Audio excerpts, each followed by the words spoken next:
دجال اور جدید سائنس. بہت سے اسکالرز دجال کے بارے میں یہی خیال رکھتے ہیں کہ وہ سائنٹیفک ایجادات میں بہت ایڈوانس ہوگا. امریکن سائنٹسٹس نے کئی سال پہلے ایک ادارہ قائم کیا تھا جو نہ صرف موسموں میں تبدیلی سے تعلق رکھتا ہے بلکہ زلزلوں اور طوفانوں کا ذمہ دار بھی ہے.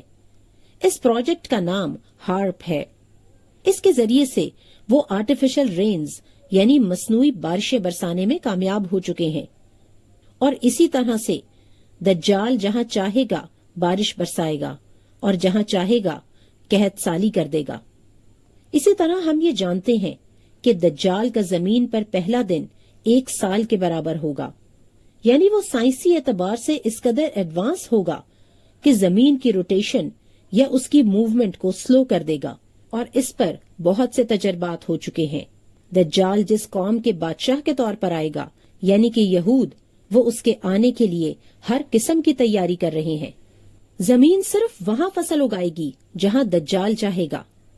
آج فارمرز کے لیے یہ بات لازم ہے کہ وہ ملٹی نیشنل کمپنیز سے فصلوں کے بیج حاصل کریں، اور یہ بیج ایسے ہوتے ہیں کہ جس زمین پر یہ ایک بار ڈالے جائیں وہاں پھر کوئی اور بیج نہیں اگتا، اور جو فصلیں اگتی ہیں ان کے اندر بھی بیج نہیں ہوتا.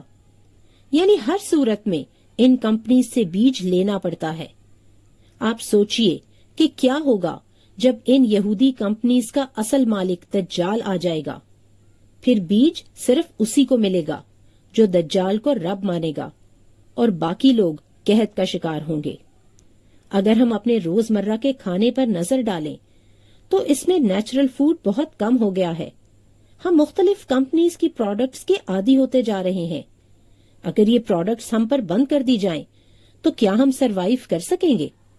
یہ وہی وقت ہوگا جس کے بارے میں نبی اکرم صلی اللہ علیہ وسلم نے فرمایا کہ انسان کے لیے یہی بہتر ہوگا کہ اپنی بکریاں لے کر پہاڑوں پر چلا جائے، یعنی اپنے آپ کو فوڈ سورس کے اعتبار سے سیلف سفیشینٹ کرے اور کسی آرٹیفیشل فوڈ پر ڈیپینڈ نہ کرے. ورنہ جب یہ آرٹیفیشل فوڈز دجال کے قبضے میں جائیں گے تو دجال پر ایمان نہ لانے والوں کو نہ بارش ملے گی، نہ کھانا اور نہ پانی. اسی طرح ہماری میڈیسن مکمل طور پر ملٹی نیشنل کمپنیز کے قابو میں ہے. بہت سے ممالک میں دیسی علاج کے طریقے سختی سے منع ہیں. ہمیں اپنی دوائیاں انہی کمپنیز سے حاصل کرنی ہے. یہ جب چاہیں اپنی غذاؤں کے ذریعے دنیا میں کوئی بھی نئی بیماری پھیلا سکتے ہیں، اور پھر اس کا علاج بھی صرف انہی کے پاس ہوگا. ایک حدیث کے الفاظ ہیں، ہم نے پوچھا، اے اللہ کے رسول صلی اللہ علیہ وسلم، وہ اس زمین پر کتنی تیزی سے چلے گا؟ آپ صلی اللہ علیہ وسلم نے فرمایا، جس طرح ہوا بادلوں کو اڑا لے جاتی ہے. اسے مسلم نے روایت کیا ہے. اسی طرح نبی صلی اللہ علیہ وسلم نے یہ بھی فرمایا کہ وہ ایک گدھے پر سوار ہوگا اور اس گدھے کے کانوں کے درمیان 40 ہاتھ کا فاصلہ ہوگا. اس سے معلوم ہوتا ہے کہ دجال کی سواری کوئی تیز ترین جہاز ہوگا. ہم سب جانتے ہیں کہ کس طرح یہود نے دنیا بھر کی اکانومی پر قبضہ کر رکھا ہے. دجال کے آنے پر تمام اکانومی اس کے قبضے میں چلی جائے گی، اور اس طرح سائنس اینڈ ٹیکنالوجی کی مدد سے وہ تمام دنیا پر اپنا قبضہ کر لے گا. انشاءاللہ نیکسٹ پارٹ میں ہم یہ دیکھیں گے کہ دجال سے بچنے کے لیے ہمیں قرآن و سنت میں کیا رہنمائی ملتی ہے. انشاءاللہ جلد ملیں گے. السلام علیکم ورحمۃ اللہ وبرکاتہ.